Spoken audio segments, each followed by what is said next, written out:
There is a lot about the Veidt Ozymandias character that it's likable.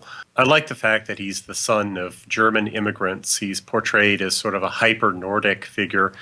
The aesthetic of his perfume companies is hyper-Nordic. The posters and the ads look like stills from Leni Riefenstahl's Olympia, things like that.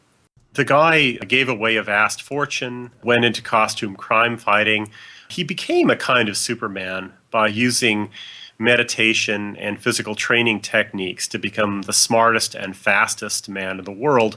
But he claims that anybody who follows the Veidt method can be a Superman too.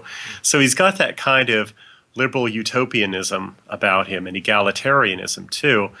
He's a utilitarian. He talks about how he's going to kill millions to save billions. Yeah.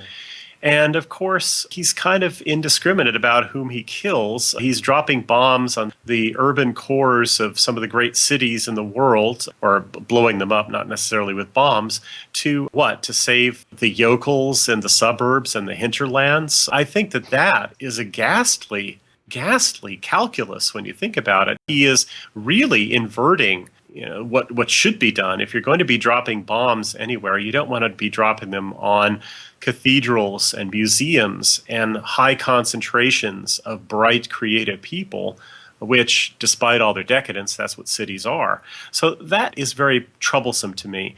His plot also is, let's just put it bluntly, it's absurd. He claims that he's preventing nuclear war, but one of the parts of his plot, namely getting Dr. Manhattan to leave the planet, is what brings the world to the brink of nuclear war.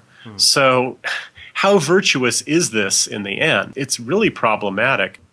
There is a grandeur about him. Yeah, he knows that Ozymandias failed, but I think that he might be the kind of guy who thinks, well, I can do it better. I won't fail. I see that kind of grandiosity about him, and ultimately an anti-tragic element, a kind of utopian anti-tragic element combined with a kind of egalitarian humanism, a kind of base utilitarianism. So he's a mixed up character, there's no question about it.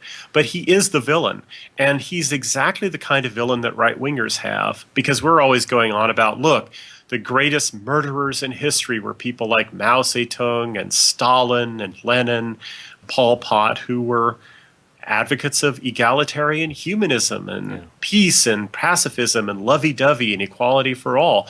And we see these people as villains. And he is that kind of villain. And I think that that's, again, an extraordinary inversion from the code that rules the entire superhero genre outside the Watchmen universe.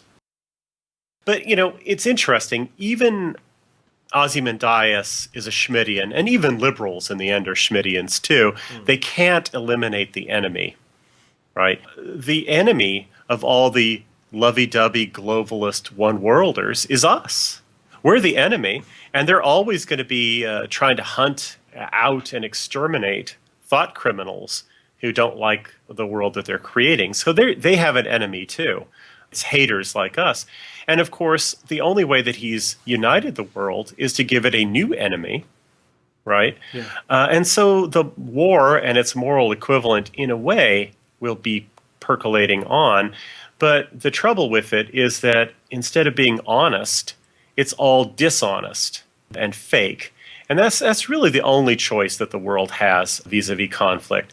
You can be honest about it or you can be dishonest about it. But conflict is integral to the political and will always exist. That's Schmidt's point. And, he's ushering in a world of falsity.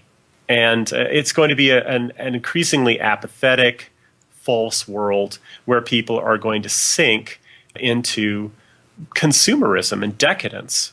And that is not a utopia that's worth fighting for, and it's certainly not a utopia worth killing millions of people for.